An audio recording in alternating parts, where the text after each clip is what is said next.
ഖത്തറിൽ നടക്കുന്ന അണ്ടർ-17 ലോകകപ്പിന്റെ പ്രാഥമിക ഘട്ടം പൂർത്തിയായി. ഗ്രൂപ്പ് ഘട്ടം അവസാനിച്ചപ്പോൾ 32 ടീമുകൾ നോക്കൌട്ട് റൗണ്ടിലേക്ക് യോഗ്യത നേടി. നവംബർ 14-നാണ് നോക്കൌട്ട് ആരംഭിക്കുക. ടൂർണമെന്റിൽ നാളെയും മറ്റന്നാളും വിശ്രമ ദിനങ്ങളാണ്.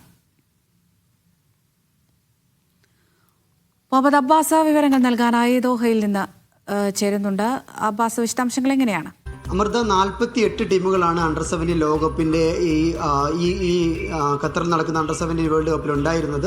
ചരിത്രത്തിൽ ആദ്യമായാണ് ഇത്രയും കൂടുതൽ ടീമുകൾ അണ്ടർ-17 ലോകകപ്പിൽ പങ്കെടുക്കുന്നത്.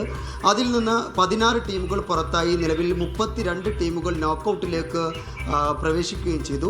കരുത്തരായ അർജന്റീന, ബ്രസീൽ, അതുപോലെ ജർമ്മനി, നിലവിലെ ചാമ്പ്യന്മാരായ ജർമ്മനി, ഫ്രാൻസ് തുടങ്ങിയ ലോക ഫുട്ബോളിലെ വൻ ശക്തികളെല്ലാം അടുത്ത നോക്കൌട്ട് ഘട്ടത്തിലേക്ക് യോഗ്യത നേടിയിട്ടുണ്ട്. അതുപോലെ എടുത്തു പറയേണ്ട കാര്യം, ഇന്ന് നടന്ന മത്സരങ്ങളിൽ ഫ്രാൻസിനെ യുഗാണ്ട അട്ടിമറിച്ചു എന്നുള്ളതാണ്. അവിടെ എതിരില്ലാത്ത ഒരു ഗോളിനാണ് യുഗാണ്ടയുടെ ജയമുണ്ടായിരുന്നത്. ഇങ്ങനെ സാംബിയ, ബ്രസീൽ അടങ്ങുന്ന ഗ്രൂപ്പിൽ നിന്ന് സാംബിയ ആഫ്രിക്കൻ ടീമാണ്. ഈ ടീം കൂടി അടുത്ത ഘട്ടത്തിലേക്ക് യോഗ്യത നേടിയിട്ടുണ്ട്. ഈ രണ്ട് ടീമുകളാണ് ശരിക്കും കറുത്ത കുതിരകൾ എന്ന് വിശേഷിപ്പിക്കാവുന്ന രണ്ട് ടീമുകൾ. അതോടൊപ്പം തന്നെ എടുത്തു പറയേണ്ടത്, പ്രധാനപ്പെട്ട എല്ലാ ടീമുകളും, പ്രധാനപ്പെട്ട എല്ലാ ചാമ്പ്യൻ ടീമുകളും അടുത്ത ഘട്ടത്തിലേക്ക് യോഗ്യത നേടുകയുണ്ടായി. അതുപോലെ എടുത്തു പറയേണ്ട പുറത്തുപോക്ക് എന്ന് പറയുന്നത് ചിലിയുടെയും അതുപോലെ ഐവറി കോസ്റ്റിൻ്റെതുമാണ്. ഈ രണ്ട് ടീമുകളും ഈ ചാമ്പ്യൻഷിപ്പിൽ നിന്ന് പുറത്തായി.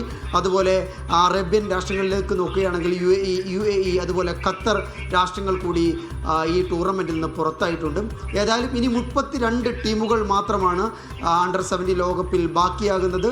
ഇതിൻ്റെ പ്രത്യേകത എന്ന് പറയുന്നത്, നോക്കൌട്ട് റൗണ്ടിലേക്ക് വരുമ്പോൾ ഇനി എക്സ്ട്രാ ടൈമുകൾ ഉണ്ടാകും, അതുപോലെ പെനാൽറ്റി ഷൂട്ടൗട്ടുകൾ ഉണ്ടാകും.